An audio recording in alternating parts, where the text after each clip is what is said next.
నమస్కారం. దసరా నవరాత్రుల్లో 10 సంవత్సరంలో లోపున్న ఆడపిల్లలని కన్య పూజ లేదా కుమారి పూజ అని వారికి చేస్తారు.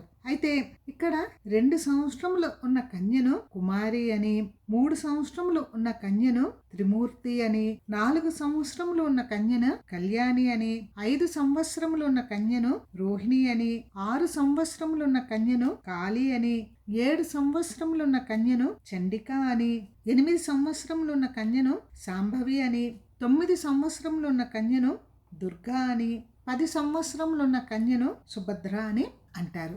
అయితే కుమారి పూజ చేయటం వలన మనకి దారిద్ర దుఃఖాలన్నీ తొలగిపోతాయి. త్రిమూర్తి పూజ చేయటం వలన దీర్ఘాయువు, ధర్మ, అర్ధ, కామ మోక్షాలని మనం సాధించగలుగుతాము. కళ్యాణి పూజ చేయటం వలన విద్య, రాజభోగాలు మనకి కలుగుతాయి. రోహిణీ పూజ చేయటం వలన రోగాలన్నీ నశించిపోతాయి. కాళీ పూజ చేయటం వలన మన శత్రువుల మీద విజయాన్ని సాధిస్తాము. చండిక పూజ చేయటం వలన సంపదను ఇస్తుంది.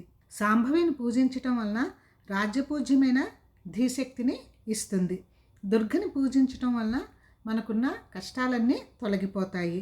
సుభద్రని పూజించటం అభిష్టి ఫలదాయిని. అయితే ఈ కన్య పూజ లేదా కుమారి పూజ దేవీ నవరాత్రులు 9 రోజులు చేయొచ్చు.